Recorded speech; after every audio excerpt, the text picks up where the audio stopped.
القرآن يوحدنا لطريق الخير يوجهنا الله تعالى أنزله ورسول الله بسم الله الرحمن الرحيم. ثم ها هنا سؤال مشهور له علينا،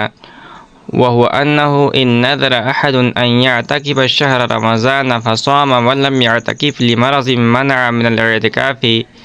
لا يقضي اعتكافه في رمضان آخر، بل يقضيه في ضمن صوم مقصود وهو صوم النفل، ولو كان القضاء واجبا بالسبب الذي أوجب الأداء وهو قوله تعالى وليوفوا نذورهم، لوجب أن يصح القضاء في الرمضان الثاني كما صح الأداء في الرمضان الأول، كما هو مذهب زفر رحمه الله، أو يسقط القضاء أصلا لعدم إمكان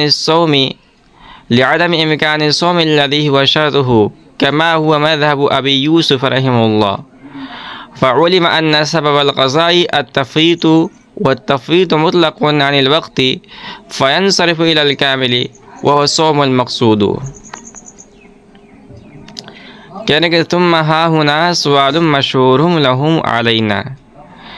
پھر یہاں اصحاب شافعی رحمہ اللہ کا ہم پر ایک مشہور سوال ہے، یعنی ہم سے ایک مشہور سوال کرتے ہیں، وهو أنه إن نذر أحد أن يعتكف الشهر رمضان فصام ولم يعتكف لمرض منع من الاعتكاف لا يقضي اعتكافه في رمضان آخر بل يقضيه في ضمن صوم مقصود وهو صوم النفل۔ اور سوال یہ ہے کہ اگر کسی آدمی نے ماہ رمضان کے اعتکاف کی نظر مانی، پھر اس نے روزہ رکھا اور ایسے مرض کی وجہ سے جو مانع اعتکاف ہے اعتکاف نہیں کیا، تو وہ دوسرے رمضان میں اپنے اعتکاف کی قضا نہیں کرے گا، بلکہ صوم مقصود یعنی نفلی روزے کے ضمن میں اس کی قضا کرے گا۔ تو اگر قضا اسی سبب کی وجہ سے واجب ہو جس سبب سے ادا واجب ہوتی ہے، اور وہ باری تعالیٰ کا ارشاد ہے وَلْيُوفُوا نُذُورَهُمْ،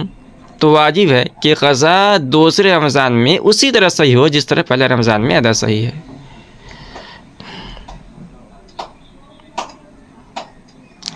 وَلَوْ كَانَ الْقَضَاءُ وَاجِبًا بِالسَّبَبِ الَّذِي أَوْجَبَ الْأَدَاءَ وَقَوْلُهُ تَعَالَى وَلْيُوفُوا نُذُورَهُمْ، لَوَجَبَ أَنْ يَصِحَّ الْقَضَاءُ فِي الرَّمَضَانِ الثَّانِي كَمَا صَحَّ الْأَدَاءُ فِي الرَّمَضَانِ الْأَوَّلِ، كَمَا هُوَ مَذْهَبُ زُفَرَ رحمه اللہ۔ تو اگر قضا اسی سبب کی وجہ سے واجب ہو جس سبب سے ادا واجب ہوتی ہے، اور باری تعالیٰ کا ارشاد وَلْيُوفُوا نُذُورَهُمْ ہے، تو واجب ہے کہ قضا دوسرے رمضان میں اسی طرح صحیح ہو جس طرح پہلے رمضان میں ادا صحیح ہے، جیسا کہ ہے امام زبر رحمۃ اللہ علیہ کا مذہب ہے۔ أو يسقط القضاء أصلا لعدم إمكان الصوم الذي هو شرطه، كما هو مذهب أبي يوسف رحمه الله۔ یا قضا اس روزے کے ممکن نہ ہونے کی وجہ سے جو اعتکاف کی شرط ہے بالکل ساقط ہو جائے، جیسا کہ حضرت امام ابو یوسف رحمۃ اللہ علیہ کا مذہب ہے۔ فعلم أن سبب القضاء التفريط، والتفريط مطلق عن الوقت فينصرف إلى الكامل والصوم المقصود۔ تو اس طرح معلوم ہوا کہ قضا کا سبب تفویت ہے، اور تفویت وقت سے مطلق ہے، لہذا فرد کامل یعنی صوم مقصود ہی کی طرف لوٹے گا۔ ثم ها هنا سوال مشہور لہم علینا، یہ اشارے کی عبارت ہے، اور اس عبارت میں شارح نے یہ بیان فرمایا ہے کہ بعض اصحاب شافعی رحمہ اللہ کی جانب سے احناف پر ایک اعتراض کیا جاتا ہے جو کہ مشہور ہے، اور اعتراض کا حاصل یہ ہے کہ اگر کسی آدمی نے ایک معین رمضان کے اعتکاف کی نظر مانی، مثال کے طور پر اس نے یہ نظر مانی کہ 1450 ہجری میں جو رمضان آ رہا ہے میں اس کا اعتکاف کروں گا، پھر اس نے جیسے 1450 ہجری آیا رمضان، تو اس نے مذکورہ رمضان کا روزہ رکھا لیکن اعتکاف نہیں کیا، اور اعتکاف کیوں نہیں کیا؟ کسی عذر کی وجہ سے، یعنی کوئی ایسا عذر ہے جو اعتکاف سے مانے، تو اس آدمی کے لیے شرع نے حکم ہے کہ یہ شخص دوسرے رمضان، مثال کے طور پر 1451 ہجری کے رمضان میں اپنے اعتکاف کی قضا نہیں کرے گا، بلکہ رمضان کے علاوہ اور دنوں میں جو صوم مقصود، یعنی صوم مقصود سے نفلی روزہ مراد ہے، یعنی نفلی روزے کے ضمن میں اس اعتکاف کی قضا کرے گا۔ تو اب بعض اصحاب شافعی رحمہ اللہ اس مسئلے کو بیان کرنے کے بعد ہم سے پوچھتے ہیں، اعتراض کرتے ہیں کہ اگر نظر کے اعتکاف کی قضا کا سبب وہی ہوتا ہے جو ادا کا سبب ہے، جیسا کہ آپ حضرت فرماتے ہیں کہ باری تعالیٰ کا ارشاد ہے وَلْيُوفُوا نُذُورَهُمْ، یہ ادا اور قضا دونوں کا سبب ہے اور ایک ہی سبب ہے، الگ سے کوئی سبب نہیں ہے کہ ادا کے لیے اللہ ہو، قضا کے لیے اللہ ہو۔ تو اس مسئلے کے اندر جو 1451 ہجری میں جب رمضان آئے تو 1451 ہجری کے رمضان میں اس آدمی کے لیے اس اعتکاف کی قضا کرنا درست ہونا چاہیے تھا، جیسا کہ پہلے رمضان یعنی 1450 ہجری کے رمضان میں ادا کرنا صحیح تھا، اور یہی حضرت امام یوسف رحمۃ اللہ علیہ کے مذہب ہے۔ اور اس کی دلیل یہ ہے کہ دوسرا رمضان پہلے رمضان کے مثل ہے، کیونکہ دونوں رمضان میں روزہ مشروع اور واجب ہے۔ یا دوسری شکل یہ ہے اس مسئلے کے اندر کہ قضا بالکل ساقط ہو جائے، اس لیے کہ مذکورہ مسئلے میں نظر کے اعتکاف کی شرط موجودہ رمضان یعنی 1450 ہجری کا رمضان کے روزے تھے، لیکن یہ رمضان تو گزر گیا، جس کا واپس آنا ممکن نہیں، اور دوسرے روزوں کا واجب کرنا بلا موجب کے واجب کرنا، حالانکہ بغیر موجب کی کوئی چیز واجب نہیں کی جاتی ہے۔ اور یہ بھی مسلم ہے کہ اعتکاف بغیر روزے کے درست نہیں ہوتا ہے، لہذا جب رمضان اول معدوم ہو گیا اور دوسرے رمضان کے روزے بلا موجب کے واجب نہیں کہہ سکتے اور بغیر روزے کے اعتکاف بھی درست نہیں ہوتا، تو ان تمام صورتوں سے یہ نتیجہ نکلے گا کہ یہ بندہ عاجز ہونے کی وجہ سے اس بندے کے ذمے سے اعتکاف کی قضا ساقط ہو جائے گی، اور یہی حضرت امام ابو یوسف رحمۃ اللہ علیہ کا مذہب ہے۔ لیکن علماء احناف میں سے محققین کے نزدیک اعتکاف کی قضا نہ تو ساقط ہوتی ہے اور نہ ہی دوسرے رمضان میں اس کی قضا درست ہے۔ تو اب بعض صاحب شافعی فرماتے ہیں کہ دیکھیے اس مسئلے سے معلوم ہو گیا کہ اعتکاف کی قضا کا سبب تفویت ہے، اور تفویت وجوب قضا کا سبب مطلق عن الوقت ہے، یعنی اس کا کوئی وقت متعین نہیں ہے، اور جب تفویت مطلق عن الوقت ہے تو فرد کامل یعنی صوم مقصود، یہ ذہن میں رہے کہ صوم مقصود سے ان کی مراد نفلی روزہ، صوم مقصود کی طرف رجوع کیا جائے گا، یعنی مذکورہ اعتکاف کی قضا نفلی روزوں کے ساتھ واجب ہوگی۔ تو اس طرح ثابت ہوا کہ اعتکاف منظور کی قضا اس سبب سے واجب نہیں ہوئی جس سے ادا واجب ہوئی تھی، بلکہ ادا اور قضا کا سبب الگ الگ ہے، اور اس سے جو شافعی کا مذہب ہے وہ ثابت ہو جاتا ہے کہ ادا اور قضا کا سبب الگ الگ ہے۔ فأجاب المصنف رحمه الله عنه بقوله وفيما إذا نذر أن يعتكف شهر رمضان فصام ولم يعتكف إنما وجب القضاء بصوم مقصود لعود شرطه إلى الكمال لا لأن القضاء وجب بسبب آخر، يعني في سورة النذر أن يعتكف هذا رمضان المعهود فصام ولم يعتكف لمانع مرض، إنما وجب القضاء بصوم مقصود وهو النفل لعود شرط الاعتكاف إلى الكمال وهو صوم النفل لا لأن القضاء وجب بسبب آخر كما زعمتم، وتقريره أن الاعتكاف لا يصح إلا بالصوم،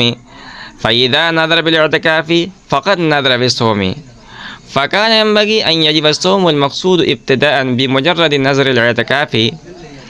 ولكن شرف رمضان الحاضر أعرضه لأن العبادة في رمضان أفضل من العبادة في غيره، فانتقلنا من الصوم الأصلي المقصود إلى صوم رمضان لهذا الشرف العارض، ولما فات شرف رمضان عاد الصوم إلى كماله وهو الصوم المقصود الأصلي، أعني صوم النفل، فكأنه صدر حكم من الله تعالى أن صوموا النفل واعتكفوا فيه، والحياة إلى رمضان الثاني موهوم لأنه وقت مديد يستوي فيه الحياة والممات، ثم إذا لم يصم صوما مقصودا وجاء رمضان الثاني لم ينتقل حكم الله تعالى إلى هذا رمضان الثاني، وإنما قال فصام ولم يعتكف لأنه إذا لم يصم لمرض منع من الصوم فحينئذ يجوز الاعتكاف في قضاء رمضان البتة. کہنے فاجاب المصنف رحمہ اللہ عنہ بقولہ، تو ماتن علیہ الرحمٰن نے اس مشہور اعتراض کا جواب اپنے اس قول سے دیا ہے، وفيما إذا نذر أن يعتكف شهر رمضان فصام ولم يعتكف إنما وجب القضاء بصوم مقصود لعود شرطه إلى الكمال لا لأن القضاء وجب بصوم آخر۔ اور اس صورت میں جب کسی آدمی نے رمضان کے مہینے میں اعتکاف کی نظر مانی لیکن اس نے روزہ رکھا اور اعتکاف نہیں کیا تو اس اعتکاف کی قضا صوم مقصود کے ساتھ واجب ہے، کیونکہ اعتکاف کی شرط کمال ہی کی طرف لوٹے گی، اس لیے نہیں کہ قضا دوسرے سبب سے واجب ہوئی ہے۔ یعنی فی صورت النذر ان یعتکف هذا الرمضان المعہود فصام ولم يعتكف لمانع مرض انما وجب القضاء بصوم مقصود وهو النفل لعود شرط الاعتكاف الى الكمال وهو صوم النفل لا لأن القضاء وجب سبب آخر كما زعمتم۔ یعنی اس صورت میں کہ کسی نے اس معین رمضان میں اعتکاف کی نظر کی مگر اس نے روزہ رکھا اور کسی مانع یعنی مرض کی وجہ سے اعتکاف نہیں کیا تو اس اعتکاف کی قضا صوم مقصود یعنی نفلی روزے کے ساتھ واجب ہوگی، اس لیے کہ اعتکاف کی شرط کمال کی طرف لوٹے گی اور وہ نفلی روزہ ہے، نہ اس لیے کہ قضا دوسرے سبب سے واجب ہوئی ہے جیسا کہ آپ حضرات نے گمان کیا ہے۔ شرح فرماتے ہیں کہ وَتَقْرِيرُهُ أَنَّ الْاعْتِكَافَ لَا يَصِحُّ إِلَّا بِالصَّوْمِ فَإِذَا نَذَرَ بِالْاعْتِكَافِ فَقَدْ نَذَرَ بِالصَّوْمِ فَكَانَ يَنبَغِي أَنْ يَجِبَ الصَّوْمُ الْمَقْصُودُ ابْتِدَاءً بِمُجَرَّدِ نَذْرِ الْاعْتِكَافِ وَلَكِنَّ شرف الرمضان الحاضر عارضه لأن العبادة في رمضان أفضل من العبادة في غيره فانتقلنا من الصوم الأصلي المقصود إلى صوم رمضان لهذا الشرف العارض۔ اس مسئلے کی تقریر یہ ہے کہ اعتکاف صرف روزے کے ساتھ درست ہوتا ہے، لہذا جب کسی آدمی نے اعتکاف کی نظر مانی تو اس نے روزے کی بھی نظر مانی تو مناسب یہ ہے کہ ابتداً محض اعتکاف کی نظر سے صوم مقصود واجب ہو، لیکن موجودہ رمضان کی شرافت اس کے موارث ہو گئی، اس لیے کہ رمضان کی عبادت غیر رمضان کی عبادت سے افضل ہے، بس ہم اس عارضی شرف کی وجہ سے صوم اصلی مقصود سے صوم رمضان کی طرف منتقل ہو گئے۔ وَلَمَّا فَاتَ شَرَفُ رَمَضَانَ عَادَ الصَّوْمُ إِلَى كَمَالِهِ وَلَمَّا فَاتَ شَرَفُ رَمَضَانَ عَادَ الصَّوْمُ إِلَى كَمَالِهِ وَهُوَ الصَّوْمُ الْمَقْصُودُ الْأَصْلِيُّ عَانِي صَوْمَ النَّفْلِ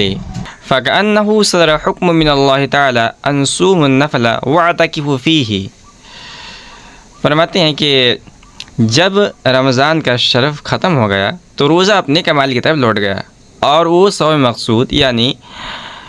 صوم نفل ہے، گویا کہ باری تعالیٰ کی طرف سے یہ حکم صادر ہوا کہ تم نفلی روزہ رکھو اور اس میں اعتکاف کرو۔ شرح فرماتے ہیں کہ وَالْحَيَاةُ إِلَى رَمَضَانِ الثَّانِي مَوْهُومٌ لِأَنَّهُ وَقْتٌ مَدِيدٌ يَسْتَوِي فِيهِ الْحَيَاةُ وَالْمَمَاتُ، اور دوسرے رمضان تک زندگی موہوم ہے، اس لیے کہ لمبا چوڑا زمانہ ہے جس میں زندگی اور موت دونوں برابر ہے۔ ثم اذا لم يصم صوما مقصودا وجاء رمضان الثاني لم ينتقل حكم الله تعالى الى هذا الرمضان الثاني، پھر جب دوسرا رمضان آ گیا تو پھر جب صوم مقصود نہیں رکھا اور دوسرا رمضان آ گیا تو اللہ تعالیٰ کا حکم اس دوسرے رمضان کی طرف منتقل نہیں ہوگا۔ وَإِنَّمَا قَالَ فَصَامَ وَلَمْ يَعْتَكِفْ لِأَنَّهُ إِذَا لَمْ يَصُمْ لِمَرَضٍ مَنَعَ مِنَ الصَّوْمِ فَحِينَئِذٍ يَجُوزُ الْاعْتِكَافُ فِي قَضَاءِ رَمَضَانَ الْبَتَّةَ۔ اور ماتن علیہ الرحمٰن نے فرمایا اس نے روزہ رکھا اور اعتکاف نہیں کیا، اس لیے کہ جب اس نے ایسے مرض کی وجہ سے روزہ نہیں رکھا جو روزہ سے مانی ہے تو اس وقت رمضان کی قضا میں اعتکاف جائز ہوگا۔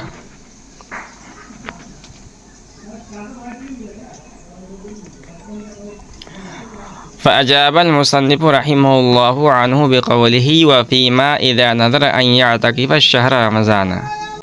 ماقبل کے اندر مادن علیہ رحمہ نے بعض اصحاب شافعی کی طرف سے ایک مشہور اعتراض کو ذکر کیا تھا۔ اس عبارت میں اسی اعتراض کا جواب دیا گیا ہے، اور جواب کا حاصل یہ ہے کہ اگر کسی نے متعینہ رمضان کے اعتکاف کی نظر مانی اور اس کے روزے تو رکھ لیے مگر اعتکاف نہیں کیا، تو مسئلہ یہ ہے کہ اعتکاف کی قضا نفلی روزوں کے ساتھ واجب ہو جاتی ہے۔ مصنف فرماتے ہیں کہ نفلی روزوں کے ساتھ اس اعتکاف کی قضا اس لیے واجب ہوتی ہے کہ اعتکاف کی شرط یعنی روزہ اپنی کمال کی طرف یعنی نفل کی طرف لوٹ آیا، اور یہ بات نہیں ہے کہ قضا کسی اور سبب سے واجب ہوئی ہے جیسا کہ معترض نے خیال کیا ہے۔ مصنف فرماتے ہیں کہ اس مسئلے کی تفصیل یہ ہے کہ آپ جانتے ہیں کہ اعتکاف بغیر روزے کے درست نہیں ہوتا ہے، چنانچہ حدیث میں آیا ہے کہ لا اعتکاف الا بصوم، مگر یہاں اعتکاف سے اعتکاف واجب مراد ہے، تو حاصل یہ ہوا کہ اعتکاف واجب کے لیے روزہ شرط ہے۔ اب اگر کوئی آدمی اعتکاف کی نظر کرے تو اس کا مطلب یہ ہوگا کہ اس نے روزے کی بھی نظر مانی ہے، کیونکہ آپ جانتے ہیں کہ مشروط کو اپنے اوپر واجب کرنے سے شرط بھی واجب ہو جاتی ہے، تو جب مشروط کو اس نے واجب کیا تو اعتکاف کی نظر کرنے سے شرط یعنی روزہ بھی لازم ہو جائے گی۔ بہرکیف اعتکاف کی نظر کرنے سے مناسب تو یہ تھا کہ اس نظر ماننے والے پر ابتدائی صوم مقصود یعنی نفلی روزہ واجب ہوتا، لیکن موجودہ رمضان جس میں اس نے اعتکاف کی نظر مانی تھی اس کی شرافت اور فضیلت نفلی روزے کے معارض ہو گئی، کیونکہ آپ جانتے ہیں کہ رمضان کی عبادت غیر رمضان کی عبادت سے بدرجہ بہتر اور اشرف ہے۔ چنانچہ ایک حدیث کے اندر آیا کہ جس نے رمضان میں نفل کام کیا وہ غیر رمضان میں فرض ادا کرنے والے کے برابر ہے، اور جس نے رمضان میں فرض ادا کیا وہ غیر رمضان میں 70 فرض ادا کرنے والے کے برابر ہے۔ بہرحال رمضان کی عبادت غیر رمضان سے افضل اور اشرف ہے، تو اس عارضی شرف کی وجہ سے ہم صوم مقصود یعنی نفلی روزے سے رمضان کے روزوں کی طرف منتقل ہو گئے، یعنی اعتکاف منظور کے زمانے میں نفلی روزوں کی جگہ رمضان کے روزوں کا حکم دے دیا گیا، مگر جب رمضان کے روزے رکھنے اور اعتکاف نہ کرنے کی وجہ سے رمضان کی شرافت اور فضیلت ختم ہو گئی تو روزہ اپنے کمال کی طرف لوٹ جائے گا، اور کمال صوم مقصود یعنی نفلی روزہ ہے، اور کمال صوم مقصود ہے یعنی نفلی روزہ۔ شاہ فرماتے ہیں تو رمضان کے گزرنے کے بعد گویا اللہ تعالیٰ کی طرف سے یہ حکم صادر ہوا کہ تم نفلی روزہ رکھو اور اس میں اعتکاف بھی کرو۔ تو پورے جواب خلاصہ یہ ہے کہ دیکھیے ابتداً جب نظر مانی اس نے تو ابتداً بھی نفلی روزہ اس پر واجب ہوا تھا، اور اعتکاف کی قضا بھی نفلی روزوں میں واجب ہوئی تھی، لہذا ثابت ہوا کہ جو سبب اعتکاف کی ادا کا تھا وہی سبب اس کی قضا کا ہے، اور جب اعتکاف کی ادا کا سبب وہی ہے جو اس کی قضا کا سبب ہے تو معترض کا اعتراض کہ سبب قضا اور سبب ادا غیر ہے، سبب ادا سبب قضا کا غیر ہے، یہ وارد نہیں ہوگا۔ اب یہاں آپ کے ذہن میں ایک سوال پیدا ہو سکتا ہے کہ موجودہ رمضان کی شرافت اگرچہ فوت ہو گئی ہے لیکن آئندہ رمضان کا انتظار کر کے اس شرافت کو تو حاصل کیا جا سکتا ہے، تو اس کا جواب شاہ نے دیا ہے کہ آئندہ سال تک زندگی موہوم ہے، کیونکہ یہ ایک طویل زمانہ ہے جس میں زندگی اور موت دونوں برابر ہیں، اس لیے آئندہ رمضان کا انتظار نہیں کیا جائے گا۔ شاعر فرماتے ہیں کہ اگر دوسرا رمضان آنے سے پہلے اس آدمی نے نفلی روزوں میں اعتکاف کی قضا نہیں کی بلکہ دوسرا رمضان آ گیا تو اللہ تعالیٰ کا حکم یعنی اعتکاف کی قضا کا حکم اس دوسرے رمضان کی طرف منتقل نہیں ہوگا، اس لیے کہ دوسرا رمضان نہ تو رمضان اول کا خلیفہ ہے اور نہ نظر کے اعتکاف کا محل ہے، کیونکہ آپ جانتے ہیں کہ نظر کے اعتکاف کا محل رمضان اول تھا، تو جب دونوں باتیں نہیں پائے گی تو دوسرے رمضان میں اعتکاف کی قضا کرنا بھی درست نہیں ہوگا۔ آخر میں شاعر نے فرمایا کہ ماتن نے متن کے اندر فرمایا فصام ولم یعتکف، اس نے روزہ رکھ کر اعتکاف نہیں کیا اور اس کی وجہ یہ ہے کہ اگر نظر کرنے والے نے کسی عذر کی وجہ سے روزہ نہ رکھا ہو تو وہ بلا شبہ رمضان کی قضا کے زمانے میں اعتکاف کی قضا کر سکتا ہے، اس لیے کہ اعتکاف کا اتصال حکماً صوم رمضان کے ساتھ باقی ہے، اور جب اعتکاف صوم رمضان کے ساتھ حکماً متصل ہے تو اعتکاف کی شرط اپنے کمال یعنی صوم نفل کی طرف عود نہیں کرے گا۔